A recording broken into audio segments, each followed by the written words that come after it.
Oh, Alhamdulillah. Yeah, no.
Good evening, all. So please let me know is my voice audible and the presentation is visible. Yes, ma'am, it's clear. Yeah, thank you so much. So we can now go on with the classes. Okay, fine. So we have started off with this risk management from our last session, and then we have seen what is the meaning of the risk management and what else what is peril, what is hazard, what is risk, and then we went off with the types of hazards. We have a physical hazard, the moral hazard, which is it's not a tangible hazard. Moral hazard is something which has caused a downfall to the organization because of various issues from the from outside the organization, from because of few external factors. And what are the classification of risk based on consequence, based on nature of event, and based on the nature of the environment.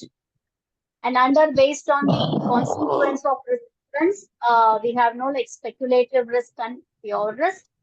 And then under based on nature of event, we have fundamental risk and particular risk. And based on the nature of environment, we have static risk and dynamic risk. And when it comes to pure risk, we have further classification, which is personal risk, property risk, and liability risk. Yeah. So now I think now we have stopped till here. What are the major types of personal risk? We had this earning, medical expenses, longevity, and financial assets. And it doesn't not only know it applies to an individual's life. I mean, the risk related to an individual's life, but it relates to the organization's life as well. So consider no earning risk because now the organization starts with the a goal or an objective of running for profit and giving the best to the society or to their customers, and sometimes that cannot be met on time. So that's an earning risk because of various factors. And then there is medical expenses. Instead of medical expenses, you can consider unexpected expenses happening in the organization. And then of financial assets, loss or damage for the financial assets of the organization. And the longevity. Longevity is when the shareholders they withdraw their shares, or the customers don't buy the products anymore from the organization. So there is a there is a cut in the longevity of the company. There is no organization cannot go on with the longer run. So in that case, longevity risk also happens. Yeah, when coming to property risk, we have this actual cash value, that is ACV, and replacement cost value. And these are the few types of property risk: direct, indirect, net income. And when it comes to liability risk, we saw those three types of risk that are exposed to individual to a third party. So these are the types of liability risk, which is employer's liability, public liability, product liability, directors and officers insurance, and professional coverage. Okay, so we are going to start the session from here. That is the sources. We are now completely classifying the all the types of risk under external sources and internal sources. So under external sources, we have economic factors, natural factors, political factors, and internal sources, operational, human factors, technological factors, and physical factors. Let's see one by one. So economic factors. So these risks are the forces of sources belonging to the external environment affecting the particular business enterprise. That is the resources that results from the change in the market conditions. The trend has changed, and sometimes the customers are not buying the products from the same organization anymore. They have no shifted to the competitors organization, or they had their interest have changed. Their buying pattern has changed. So for whatever reason, the earlier benefit or the earlier sales, or the earlier customers or not anymore with the organization. So they may be in the fog of changes in demand for the product, price fluctuations. Because of various reasons, price fluctuations happen, and the changes in the income and the trade cycles.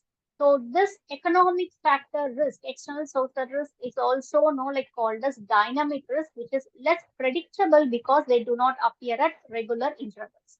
So we cannot say, this happens at regular intervals. So any time, it may happen. That's why it's called as dynamic. Due to the market fluctuation or trade cycle, well-known product may either lose its demand or gain larger market share. And then is the natural factors. We know what are all the natural factors, the natural calamities, the flood, the cyclone, or for any other reason, the for tsunami, etc. Like these type of risk, which is beyond the control of human.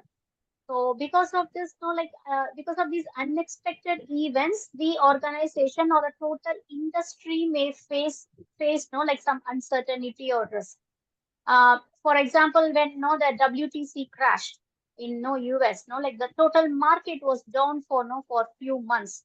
So it regained only after 2 years. That happened in 2000. If I remember, that happened in 2001. So these are the types of some kind of factors which is beyond human control. So because of various reasons, from natural because of the natural factors or one risk, which leads to the other risk. That is because of one factor has happened and that created something, completely different. So these are the types of risk an organization may face. And then we have is political factors. Yeah, because of political instability, like what we can say is there is a political unstable in the country. So we don't know who is going to be the next president, and or we are not sure about that, or sometimes emergency is declared in the country, or the total economy is down, and because of like there is a lot of chaos in the political system. So because of any other reason, so there can be factors, political factors, which affects the total industry, the total market. And because of that, many companies get affected. These risks are that is caused due to the political situation and condition of the country or the region, which influences on the functioning of business in long and short term. Again, like this risk political because of political factors, it may be a short term or sometimes it may be a long term because of political pressure, like few organizations, few companies couldn't continue their business, in a particular locality or in a particular area. So that, like that we have heard, about many of those things. For those examples, for example, Tata was not allowed to, open a factory in West Bengal. So and a company which is, already, doing successfully, in the outer parts of Kochi, because of political issue or political suppression, that particular organization which was into production and export of the garments. So it was forcefully, it has closed down its operations in Kochi, that is especially in Kerala, and they have now they have shifted to AP, Andhra Pradesh in India.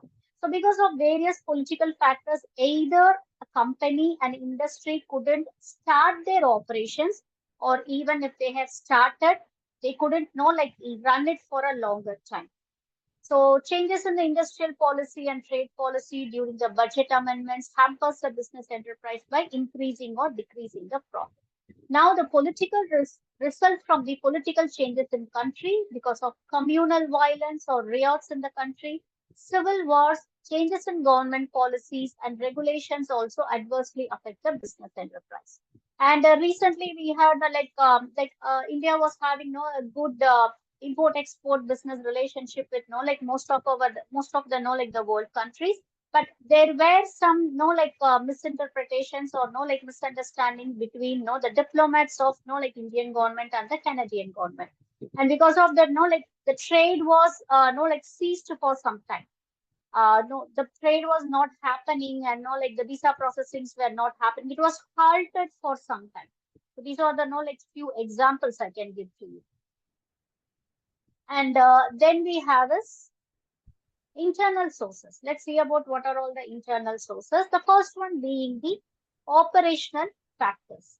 So everything, no, like all the activities in the organization, no, it comes under operation. This is the risk associated with the monetary losses resulting from inadequate or failed internal processes, human error, or from external event.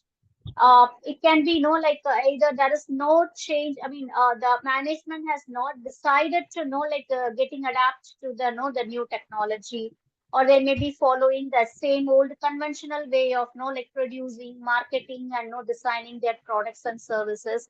And the employees, especially the employees of the companies, may not give their committed work to the organization because of various reasons. For they are not happy with the salary, or they are not happy with the amenities provided, or they are not happy with the work environment, where they are working.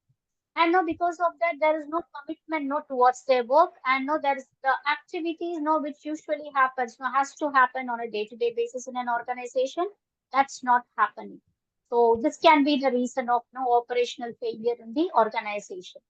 So to mitigate this risk, companies must either improve internal organizational structure or outsource the management of this risk. Few companies outsource the management activities itself. So we have heard about outsourcing a particular operation, no, to know the other parties. That is no that's outsourcing only the production, or outsourcing only the marketing, or outsourcing only the the accounts and bookkeeping. So this we have heard, but outsourcing the management activity, the overall management activity, that can also be outsourced. So because of various reasons, there is no, this is a cost saving for the company. If you think from the organization side, that is a cost saving factor. And it can mitigate some conflicts, and it can resolve some issues with the help of the outsourced agency. If there is a conflict between the the founders of the organization, shareholders of the organization, and the employees, these outsourced manage, that is who is taking care of all the management policies and everything. So that agency or that particular entity can step in and try to resolve the issue. So a few examples of system or technology failure, inadequate record keeping, lack of supervision and control, fraud, no, etc. Then is human factors. Human factors are those factors which results from strikes and lockouts by trade unions, negligence by employees, accident or death in the industry, incompetence of the manager, along with the failure of suppliers to supply the or goods on time, or default in payment by debtors, etc. So all these can be the human factors. Though the last example, there is no default in payment by debtors. No, that is something. No, when an organization, uh, sells something, on credit to other companies. Usually, the organization, makes sales to other companies. That is supplies the products to other. It could be business to business. In that case, no, the other business which is buying the products or services from this company, from company A, if they fail to pay back, then that becomes a debt which cannot be the debt can be irrecoverable over a period of time. So in that case, it becomes the organizational, the operational factor of the company B, and a human factor for the company A. The third one is technological factors. And I request those who haven't muted your audio, please mute your audio. Check your device and check whether you have muted your audio, because still I could hear some background noises. The third one is technological factors. These are the risks due to the changes in the techniques of production or distribution, which results in technological obsolescence and other risks. So, a few examples are advancement in technological leads to the decrease in the production capacity of company using the traditional method of production, which leads to losing the market share along with inferior quality of product in comparison to technological advanced company. Why again and again, organizations and general public are moving, inclining more towards the technologies? The only reason is it saves time. That is the only factor. So it's a one-time investment. You can save time, you can save energy, And but there is a wrong concept now, like because of more utilization of technology, there wouldn't be a job opportunity for human. No, that's not true. Think about like when computers came into existence, when everyone started, like that was a computer era, right? Like in the late 1980s and the start of 1990s.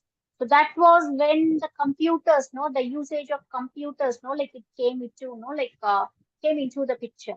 So everyone, most of them does like they were not okay. They were not, like some few people were scared to use the technology. They were like not ready to adapt to the technology. And many people thought it was something like so stupidity, not as they have considered this the system, the whole computer system and everything, just like the television box.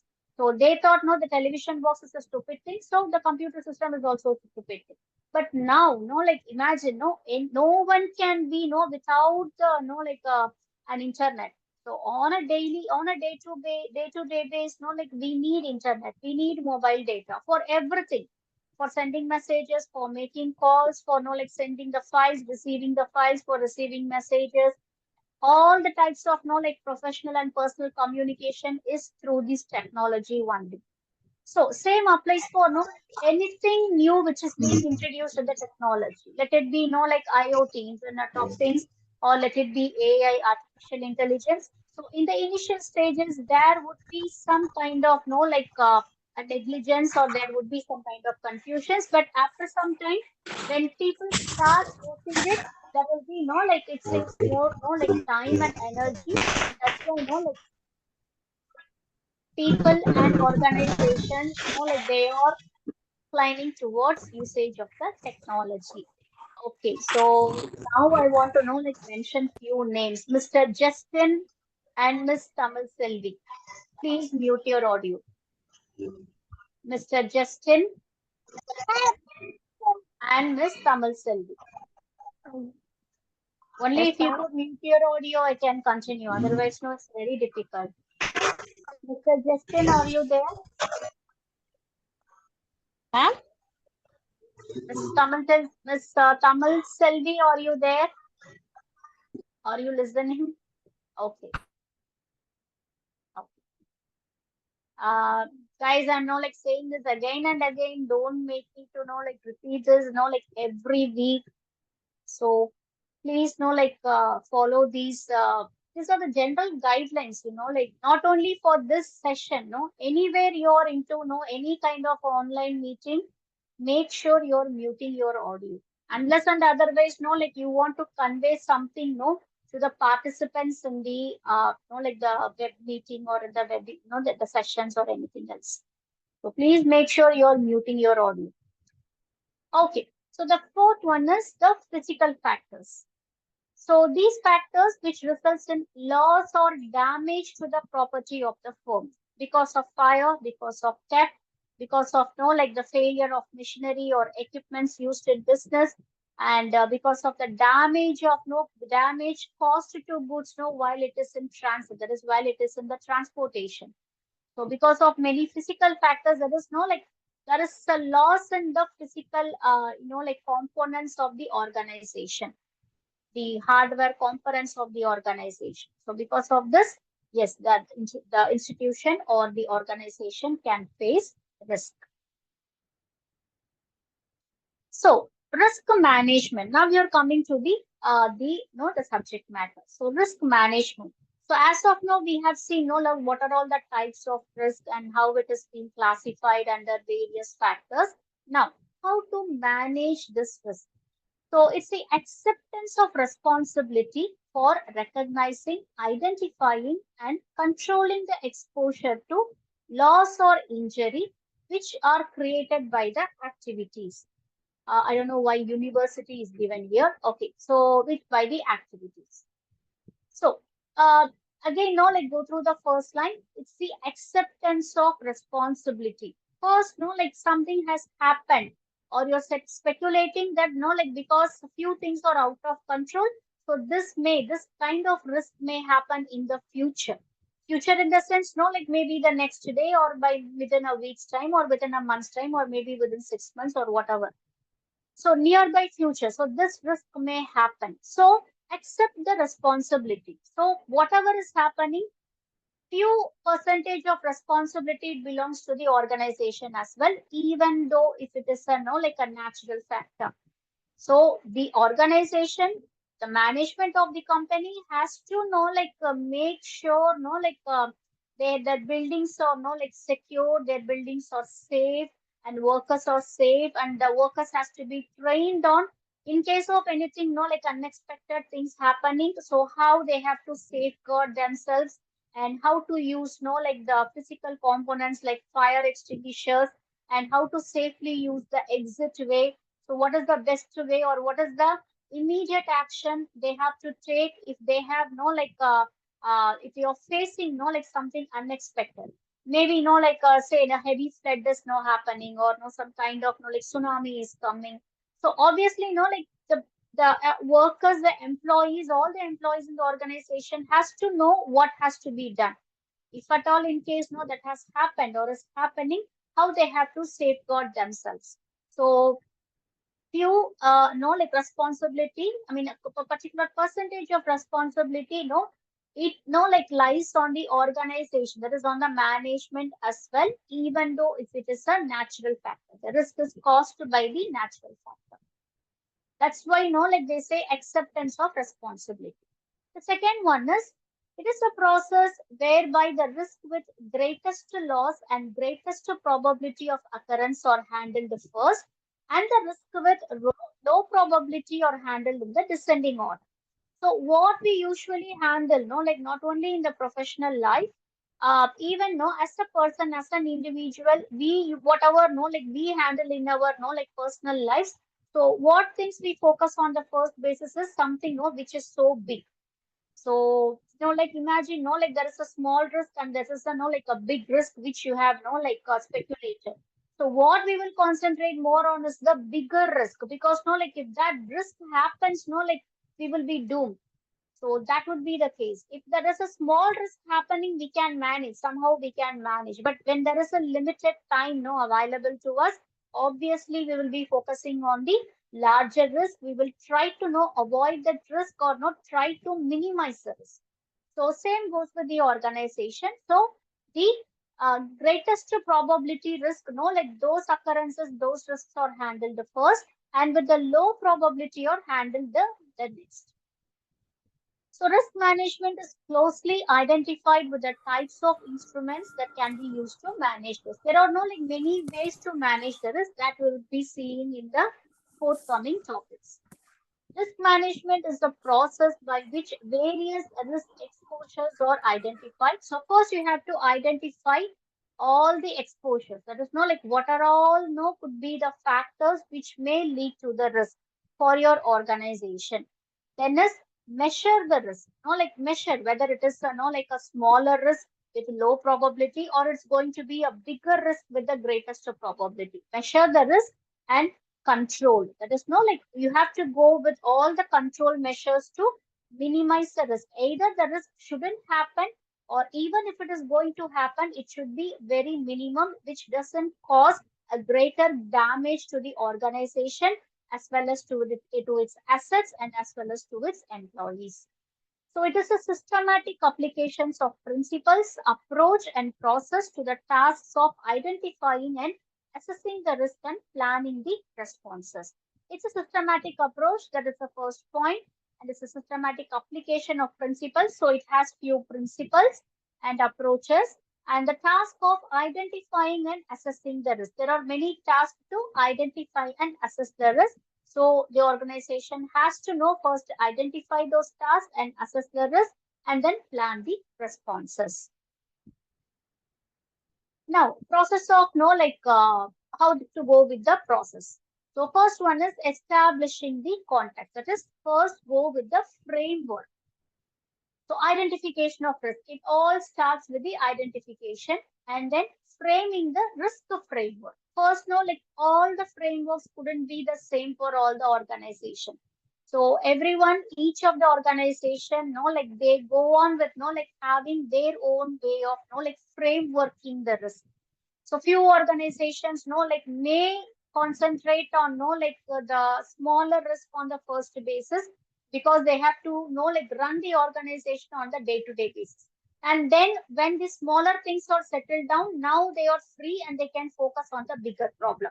Because tackling the bigger risk, that may take more money, that may pull up more money, it may require more time, it may require more people to get involved in, or it may require more support from other parties as well. So in the initial time, few organizations may don't know they may not concentrate on the bigger risk, because that bigger risk is going to happen after some years. But these smaller risks, it may happen on the next day, or within a week's time. So they may be focusing on the smaller risk on the first basis. That is each and every organization will have a different framework for risk, identifying the risk by themselves. And the third one under the establishing the context is, that is frameworking, is identification of agenda. Go with the agenda. And the fourth step is developing an analysis of risk. So develop the analysis. First, go with the analysis of risk. So don't give the solution now. So on the first part now, you're just going with the framework. So identify and decide the framework, and then identify the agenda, and the fourth one being developing an analysis. And then risk identification. So source analysis, from where the risk comes. So identify the source, from which source the risk is going to come. Either it is from the suppliers. Sometimes the suppliers say no, there is no required materials to supply to the organization, or the suddenly the material prices have shooted up. So they may not be in the position to supply the materials with the same price which they have supplied in the on the previous, in the previous time. So in that case, the organization is forced to pay more than the actual cost. Or sometimes, the suppliers may say, they may, move on to, they may be, ready to supply the, materials to other competing or competitor organization. And that's again a huge risk. So identify the source, or sometimes it may be the employees itself. Few employees or a group of employees or one single employee may not be committed to the work, or have done something fraudulent, or they are not ready to work anymore, or they are not ready to use the skills which is required for going on with the production, or whatever reason. So first identify the source, from where from which source the risk is going to come. And then is problem analysis, that is what the problem is. So if it is going to come from the supplier, then decide on what is going to be the problem, whether it's non-availability of materials, or whether the supplier has decided to supply the materials to another organization, to a competitor, or the supplier is going to increase the price of the materials per unit. So analyzing the actual problem. So under the actual problem analysis, there comes problem based risk, scenario based risk, taxonomy based risk, common risk, and risk charting. So if if it is a problem, now when you're going with the problem, now identifying the problem, we have now got the source of the risk. Now we are going to identify the problem. After identification, so go with the problem based risk. So what could be the reason why the supplier has decided this? And scenario based, on what grounds the supplier is going to do this, and taxonomy and common risk checking and risk charting. So if that supplier is not available, what are the other choices we do have? The third one being, that is a risk analysis and assessment, and the fourth one is potential risk treatment. Now we are going to treat the risk. Risk avoidance, either it can be completely avoided. Risk reduction, if it cannot be avoided completely, then you can go with minimizing the risk, that is risk reduction.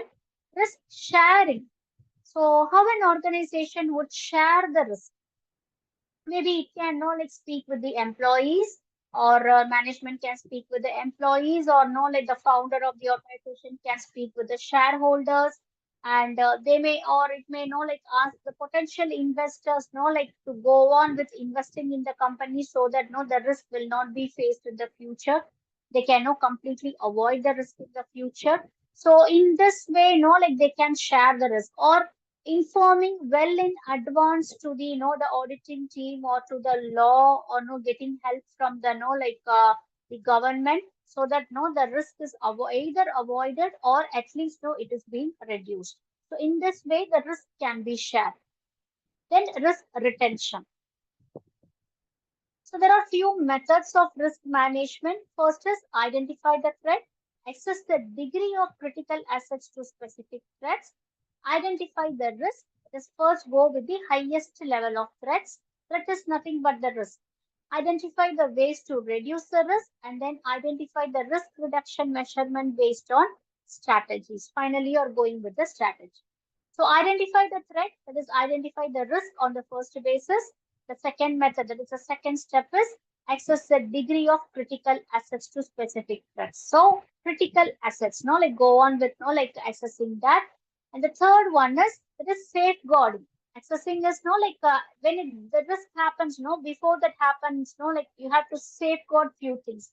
The first safeguard should be given to the top management, obviously, because like because of their investment only the company is like existing. So first the security, or the people, or the factor which has to be secured on the first basis like is the top management, which is like the group of people who are, I mean, who is the founder, like the founder of the company, the main investor of the company, the shareholders of the company, and like other top profile candidates. That is like the COO, CEO, whatever, whomever it is, the president, vice president, because of their decisions, the company is running. So they are the critical assets.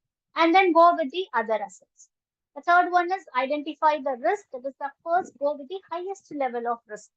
Because when it suddenly happens, like no one could save the company. Nothing could save the company, not even the law, or not even the government. So identify the highest level of the risk. And fourth one is identify the ways to reduce the risk. What are all the ways to reduce the risk? And then finally identify the risk reduction method based on few strategies.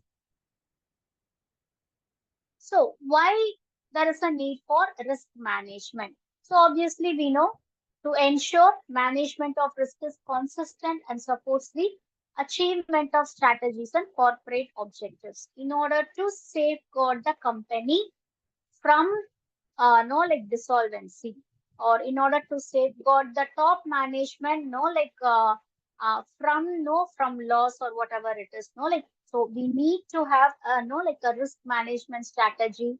We have to formulate it, we have to go on with it.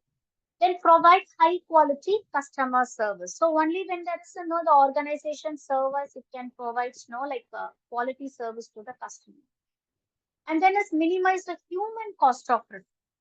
So whatever like a company or an organization can like it can uh, like sacrifice, but not the human factor. There is like the lives of the like the human, that couldn't be sacrificed at all, because it is the utmost importance for any of the organization, for the law, for the government, for the like for everything, because human life is no more important than anything else. So if the risk is the main source of risk is not something where the human life would be in danger, that's a very serious problem. So that has to be like seen on the first basis, and that has to be completely avoided. Minimize the financial and other negative consequences of loss and claims, and then helps initiating the action to prevent or reduce the adverse effect of the risk. So after the risk has happened, if it is not controllable, or if it is not avoidable, the risk has happened. But after the risk has happened, so what would be the adverse effect? So that can be, like prevented, or that can be reduced actually. So because of these reasons, the risk management has to be done by any organization. So these are the objectives. What are the pros of risk management? It encourages to analyze the available and predicted risk. So analyze the available risk, and then predict the risk. It helps the firm to manage itself better by clarifying and being better prepared of risk. So the management can be prepared. Like they can be like they will be ready to face the risk. Not only the management, even the employees, even the shareholders, the stakeholders, everyone can be like they will be ready to face the risk. Helps to prioritize organization investment and reduces the internal disputes. Now there are few risk management tools. The five major tools or methods of risk handling. They are, the first one is risk control. So under risk control, we have either you can completely avoid the risk or you can reduce the risk. And second one is risk financing. It is like retention of the risk and risk transfer. So under risk transfer, you have contract and hedging. Uh, Contract is nothing but like when you're uh, business contracts. That is like when you and the other both the parties, or no, there is an organization and another business entity. Like they get into a contract and they are ready to do something together, and there is a risk happening. So it is like being balanced. The risk is being shared with the the other party, the other business entity. So all the risk doesn't fall on the same company, on the one particular organization. Here the risk has been shared. And then hedging. Hedging is a concept, where like the investments are made, or the procurement or investment, whatever it is, it is made on various factors and not on one single factor. That is, instead of doing business with only one particular company, and the source of the risk is from the company to with whom no the with whom with which the company is that is company A is having an business relationship. So if that is that is the main source of the risk is going to happen, in that case, don't go for the single company investment. So going with multiple investments, and having business contracts with multiple business entities, that would save the organization. That is called hedging. The third one is loss control, and fourth one is insurance. Loss control. So there is a loss and how to control the loss. The fourth one is insurance. First, let's start with risk control. So under risk control, we have seen we have risk avoidance and risk reduction. So risk avoidance, it's an elimination of risk, completely avoiding the risk. Risk of a vulnerable disease, or or anything, so here it is mentioned as for individual person, but think from an organization point of view. So elimination of risk is completely deleting or discarding all the vulnerable factors, whichever is going to happen. And it can be anything related to the external factor, or it can be an internal factor of the organization.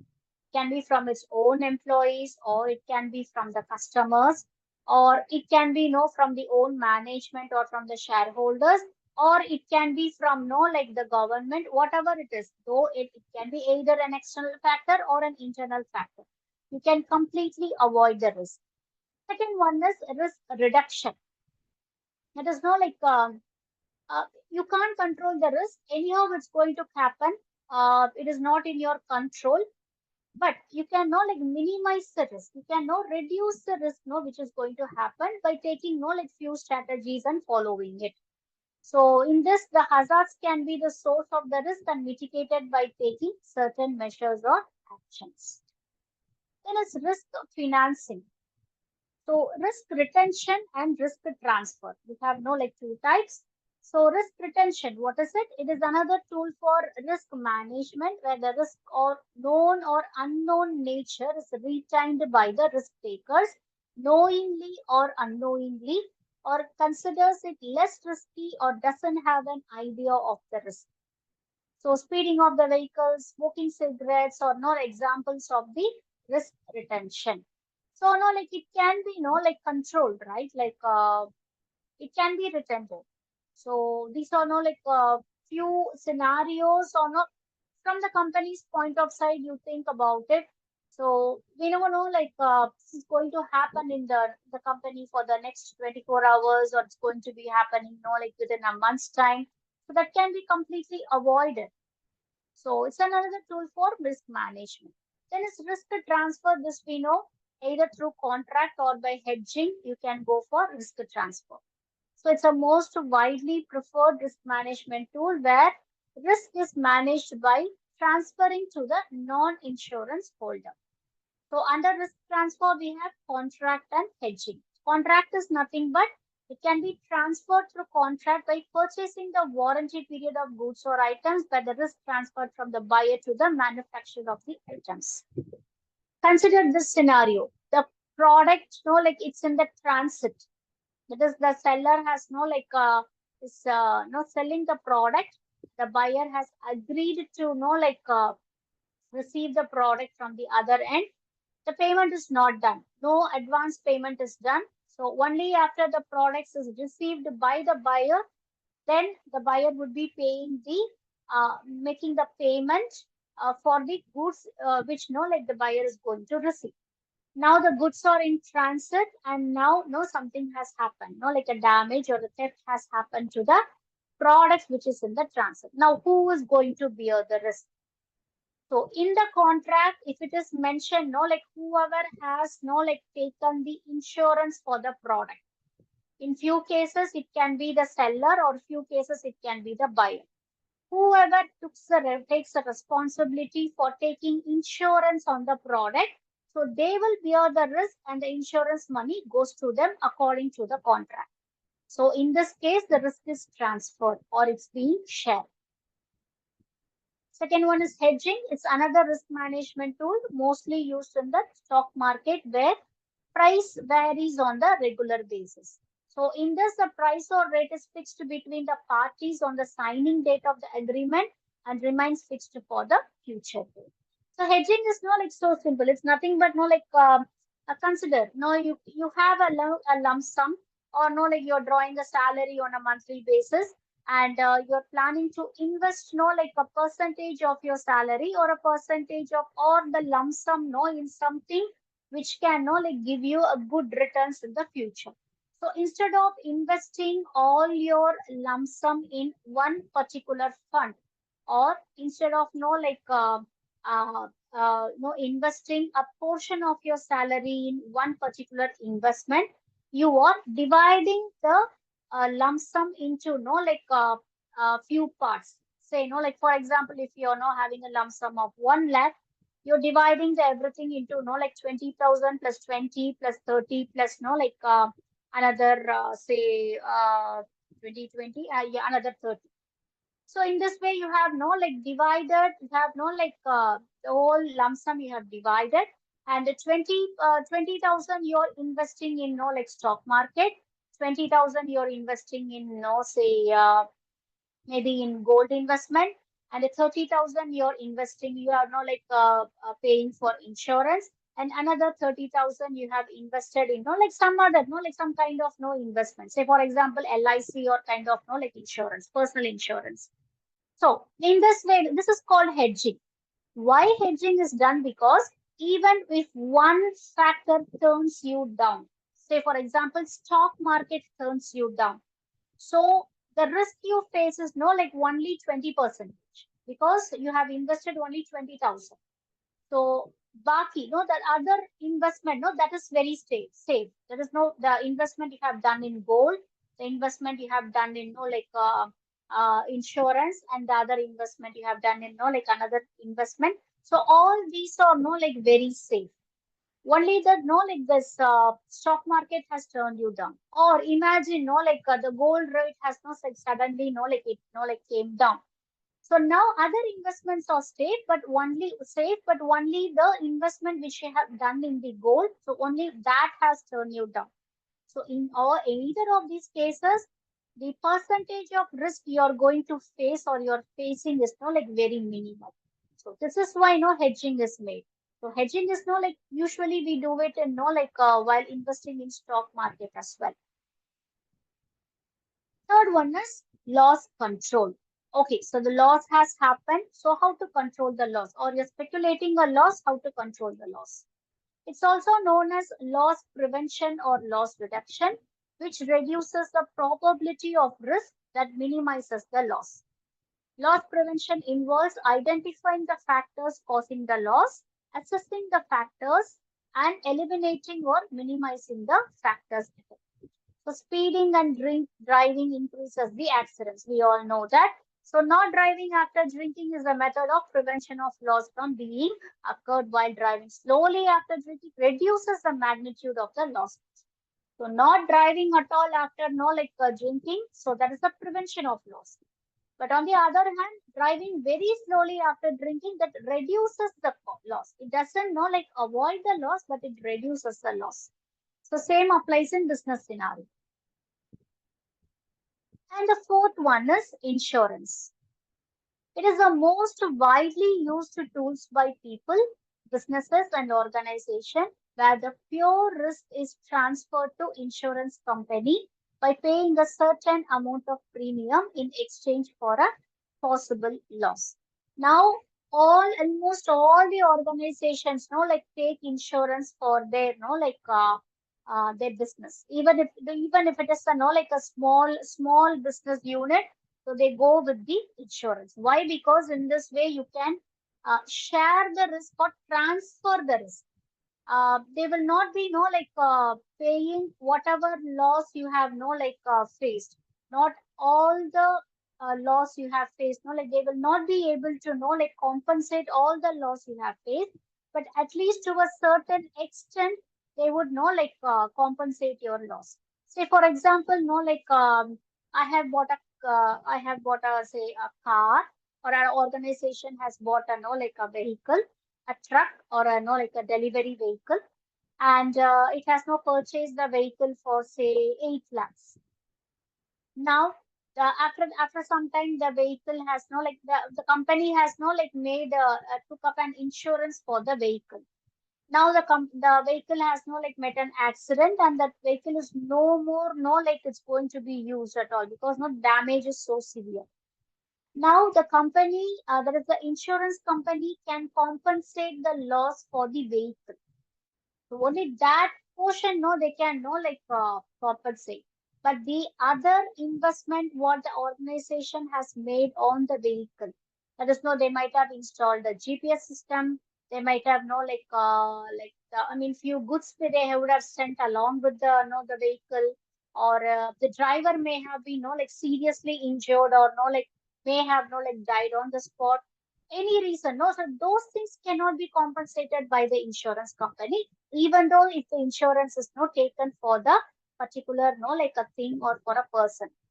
So in this case, either it can be minimized, or to a certain extent it can be compensated. The risk can be compensated, the loss can be compensated, but not to the full extent.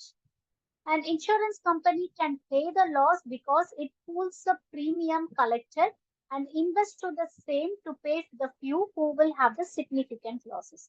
So these investment companies, there is no these insurance companies, they buy your products, and I mean they get the the money, whatever you're paying as a premium. So after getting the premium from their customers, they just don't keep the money idle. Obviously they will be investing in share markets. They will be investing in diversified investments. So with that they will be generating the money, so they will be able to pay and compensate the loss which is caused to a very the least number of people or for the organization. Not everyone is going to face the loss, right? So only few, maybe out of 100, maybe one or two would be facing the loss, or one or two organization may be facing the loss, but the company can compensate their loss, because they will be doubling, tripling the premium money which they are getting from their customers by investing them in various investment options. So there are two parties involved. The one who pays the premium is called insured, and the insurance company is called the insurer. So one has who has not taken the insurance, on which a person has taken insurance for himself or for herself. So that person is the insured, and the insurance company is called the insurer here. So when it comes to insurance, insurance is a very like an important vital factor in like the trade, because in the contract itself it would be mentioned who is going to bear the insurance. So say, for example, company A is selling the products to company B. Now B is not in the same city. B is somewhere maybe other state or other country. So there is something called an shipping document, right? Because when if it is, when it is a in domestic transportation or no international transportation, there are few documents which has to be prepared and submitted mandatorily by the shipper, that is by the seller, as well as few documents has to be taken care by the buyer as well. So insurance document is a very important and vital document while the products are being transported from company A to company B. Now, in the the contract, so it will be clearly mentioned who is going to bear the insurance. That is, if it is going to be company A, which is the seller who is going to sell the products to company B. So when the seller decides, okay, let me bear the insurance. I'm going to insure for the goods which I'm going to sell it to company B. In that case, if the products gets damaged or gets lost, whatever for whatever reason, the product or particular percentage of the product or the whole of the products, all the products are not in a position to be delivered to the company B. In that case, the insurance company analyzes the loss, then after thorough investigation, they will compensate the loss for the company A, because that is what mentioned in the contract. Because in contract it is very clear that company A has paid the insurance for the product. So any compensation, any for the loss, which has which is caused to the property or to the damage of the property or to the damage of the product, so that would be given to company A. On the other hand, if the insurance is taken by company B, so they are taking responsible for paying the insurance, because they are uh, like they are okay with paying the insurance. It may be because of a longer business relationship between company and big company B. For whatever reason, maybe company A would have accepted that all the transportation charges, the custom charges, the driver charges, the loading and unloading charges, company A is going to take care. So that they have admitted. So on this context, company B has agreed, okay, since A is doing all these, taking care of all these payments, let me take care of the insurance. So on the even in this context, maybe in the company B, which is the receiver of the product, that is the buyer of the products, they may also take insurance for the product. So again, if the loss or any damage has happened to the product, part of the product or for the whole product, so who is going to bear the loss? B is going to bear the loss, and the compensation money from the insurance company after thorough investigation, it would be given to company B.